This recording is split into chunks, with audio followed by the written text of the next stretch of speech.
श्री स्वामी समर्थ परब्रह्म ग्रंथाचा भाग 51. चोळप्पाने भाऊकपणे स्वामींना नमस्कार केला, पण त्याच्या नमस्काराकडे लक्ष न देता त्यांनी तहसीलदाराकडे पाहून हाताने भूक लागल्याचे त्यांना संकेत दिले आणि इशाऱ्यानेच त्यांनी विचारले, माझ्या जेवणाचं काय? त्याचवेळी तहसीलदाराने जोरात चोळप्पाला हाक मारली, चोळप्पा, अरे चोळप्पा, स्वामींना भूक लागली आहे, त्यांना जेवण आणतोयस ना? स्वयंपाकघरात उभे असलेली येशूबाई मात्र अस्वस्थ झाली होती, कारण मुलांचं जेवण झालं होतं. फक्त चोळप्पासाठीच तिनं थोडं जेवण बाजूला काढून ठेवलं होतं. चोळप्पा जेवून जर काही उरलं तर ती जेवणार होती, आणि आता हा मध्येच कोणीतरी स्वामी उपटला होता. कुठून जेवायला घालणार त्याला? घाईघाईने ते स्वयंपाकघरात जाऊन बसून राहिली. त्याचवेळी चोळप्पा लगबगीने स्वयंपाकघरात आला. येशू, अगं जेवणाचं ताट तयार कर पाहू.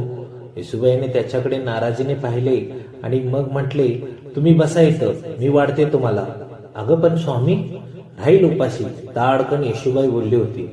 नाही येशू, जेवणाच्या वेळी अतिथी दरवाजात आला तर त्याला आपण उपाशी ठेवायचं नाही, ही आपली परंपरा नाही का? मग आपली परंपरा काय आहे, उपाशी राहायची? येशूबाईने ताडकन बोलले.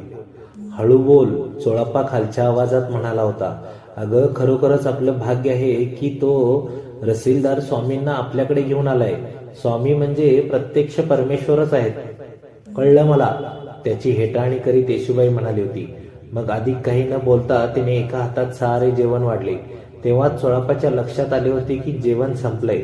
आज सुद्धा त्याच्याबरोबर येशूबाईला सुद्धा उपास घडणार होता.